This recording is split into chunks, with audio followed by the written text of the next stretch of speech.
tout le monde, on se retrouve aujourd'hui pour une nouvelle vidéo.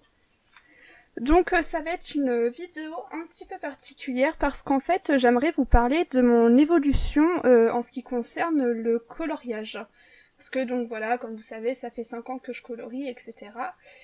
Et du coup l'évolution elle est là, même si aujourd'hui je fais pas forcément des choses de malade, mais on constate forcément une évolution. Donc du coup, au tout début où je coloriais, je n'étais pas consciente des réseaux qui parlaient de coloriage, des tutoriels de coloriage. Pour moi, c'était juste du coloriage classico-classique, quoi. C'était vraiment des aplats de couleurs très simples. Donc voilà, j'ai commencé par ça, des aplats classiques avec des crayons Bic. Et donc c'était dans ce fameux livre, le Sans coloriage anti-stress art thérapie de chez Hachette. Je crois que c'est le premier livre de coloriage qu'ils ont sorti. Et à l'époque, voilà, c'était surtout du hors Disney et c'est par la suite qu'est venu le Disney. Et donc voilà, quand je vous dis que c'était vraiment très simple, je faisais des aplats de couleurs comme ça, très basiques sur mon papier et j'en étais contente parce que je retrouvais entre guillemets mon âme d'enfance, mais surtout je retrouvais le plaisir de créer parce que j'ai toujours aimé les loisirs créatifs, mais c'était toujours des loisirs par période parce qu'il n'y avait rien qui m'accrochait réellement, alors que le coloriage, au final ça m'a jamais quitté. Donc voilà, mes tout débuts, c'était des aplats basiques. Je faisais ça au crayon de couleur ou ça m'arrivait aussi de faire des coloriages au feutre. Parce que du coup je trouvais ça plus pétant parce que pour moi il n'était pas possible au crayon de couleur d'avoir de vraies couleurs vives. Donc du coup là où je faisais surtout des coloriages au feutre, c'est dans ce livre des 100 mandalas de chez Hachette. Donc là moi j'ai une version espagnole, c'est parce que je l'ai acheté en Espagne. Mais du coup j'aime beaucoup ce livre. Je suis désolée, il y a un avion qui passe. Mais j'aime énormément ce livre et même aujourd'hui j'aime toujours y aller. Donc vous voyez, je faisais des choses simples comme ça, au feutre, devant ma série, tranquille, sans me prendre la tête. Et j'adorais faire ça. Et par moments j'aime toujours faire ça quand je suis dans des périodes où j'ai pas envie de trop me prendre la tête. Et voilà. Et je crois que c'est un livre où j'ai énormément avancé. Je vais être à une trentaine de coloriages à l'intérieur, donc vous voyez, ça avance plutôt bien. Et d'ailleurs, il y a beaucoup de livres où je suis à plus d'un quart du livre, etc. Donc mine de rien, ça avance. À la suite de ça, j'ai découvert des tutos. Et je me suis rendu compte donc qu'il était possible de faire des effets avec les crayons couleur, chose que je n'avais pas conscience avant. Et du coup, je me suis procuré les Mapette Color Peps, des crayons de couleur qui étaient très bien à l'époque. Et depuis, il y a des marques qui ont sorti des gammes moyennes de crayons de couleur dues à la mode du coloriage. Donc vous avez les Marco Renoir, les Castle Art Supplice, etc. Mais à l'époque, du coup, il n'y avait pas ça. Et les Mapette Color Peps, c'était, pour ainsi dire, les meilleures moyennes gammes. Donc j'ai commencé à faire mes ombrages. Donc j'ai commencé à faire des ombrages et non des dégradés dans ce livre. Et vous voyez, c'était vraiment juste faire un trait plus foncé sur des traits qui prédominaient, notamment dans les vêtements. J'avais fait ça. Ensuite, j'avais commencé à utiliser le blender. Donc vous voyez, le centre des fleurs est catastrophe. Et actuellement, je n'aime toujours pas le blender. J'avais fait d'autres essais d'ombrage dans les traits prédominants, des roses, de la robe, etc. Mais voilà, c'était mes débuts d'ombrage, de dégradé, etc.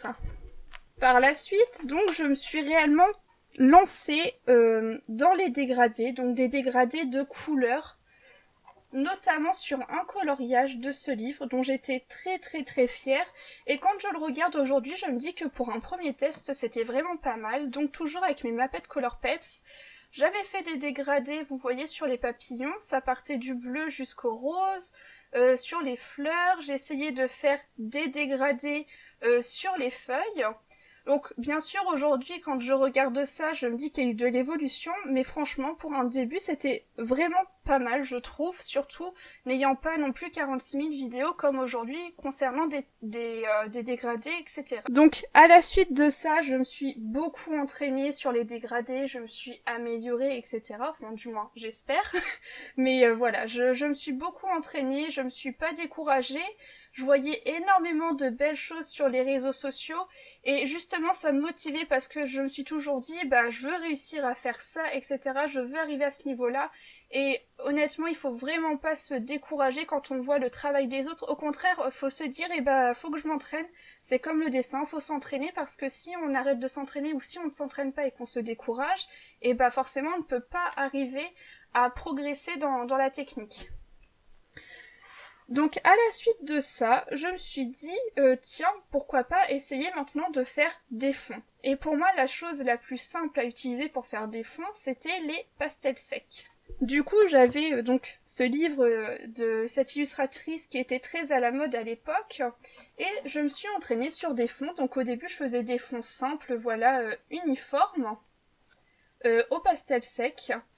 Et par la suite, donc vous voyez des choses comme ça, voilà, j'avais fait un fond tout violet, mais j'en étais contente à l'époque et j'utilisais pas la bonne méthode parce qu'on voit tous les traits, etc. Et d'ailleurs, je vais vous faire une vidéo sur comment utiliser les pastels secs, mais j'en étais contente. J'ai essayé de me créer des pochoirs pour faire des petites formes, utiliser plusieurs couleurs. Et je me suis également acheté des pochoirs sur AliExpress pour réellement pouvoir faire des fonds travaillés au pastel. Donc voilà, c'était vraiment un matériel que j'appréciais et que je redécouvre en ce moment et que j'aime beaucoup parce que c'est simple, c'est rapide et on fait de jolies choses avec. Par la suite, alors je ne voulais absolument pas entendre parler de matériel aquarellable. Parce que je ne sais pas pourquoi, je ne trouvais pas ça joli alors que bah au final je trouve ça magnifique.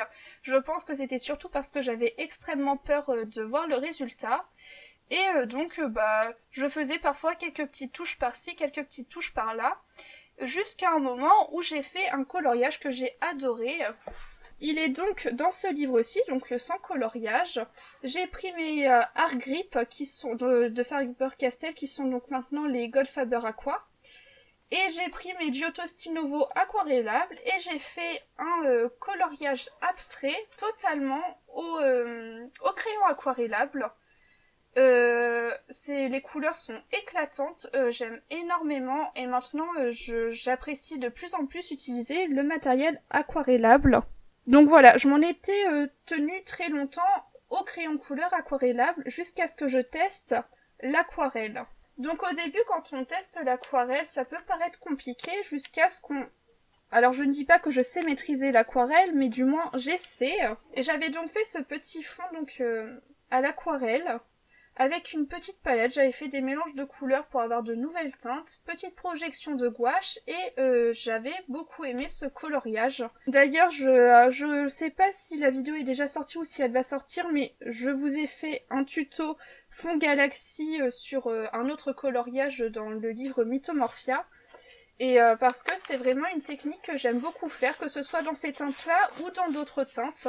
Parce que oui, c'est possible, des fois vous voyez des tutos, mais n'hésitez pas à adapter les couleurs à d'autres teintes qui peuvent vous plaire. Et maintenant, ce que j'aime énormément faire, c'est faire des rajouts sur mes coloriages. Avec du matériel qui n'est pas fait forcément pour le coloriage. Donc là, j'avais rajouté des petites perles, des petits triangles dorés, des petites feuilles d'or, entre guillemets, qu'on soit d'accord. Sur AliExpress, je me suis acheté des petites feuilles et des petites fleurs que j'aime beaucoup rajouter sur mes coloriages. Je vous avais notamment fait ce petit coloriage en vidéo. Je vous mettrai ça dans le petit i où j'avais positionné mes petites fleurs, etc. Et ce coloriage vous avait plu. Donc c'était ça, ce sont des feuilles qui viennent des fleurs qui viennent de chez Action, donc voilà, accessible à tout le monde, etc.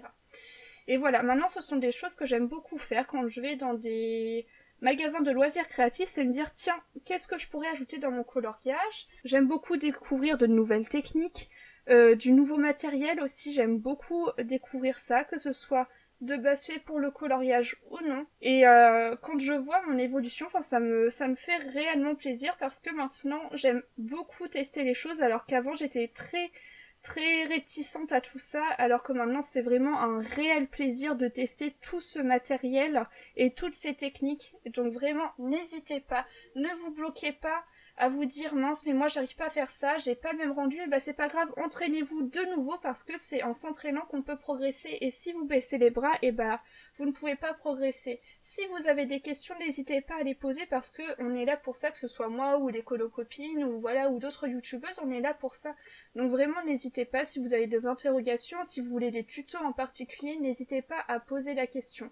Je ne dis pas qu'on peut tout faire en tuto parce que bah nous aussi des fois on ne sait pas forcément comment faire cette technique ou cet effet, mais n'hésitez pas à poser la question, ça vaut toujours le coup d'essayer. Donc voilà, j'espère que cette vidéo vous aura plu.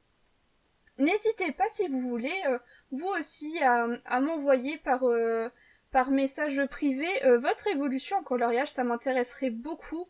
Et me dire les choses que vous aviez peur d'utiliser avant et que maintenant vous adorez, ou enfin voilà, des techniques qui vous font moins peur. Ça m'intéresse beaucoup aussi de voir votre évolution à vous. Donc voilà, j'espère que cette vidéo vous aura plu. Et sur ce, moi je vous dis à bientôt dans une prochaine vidéo.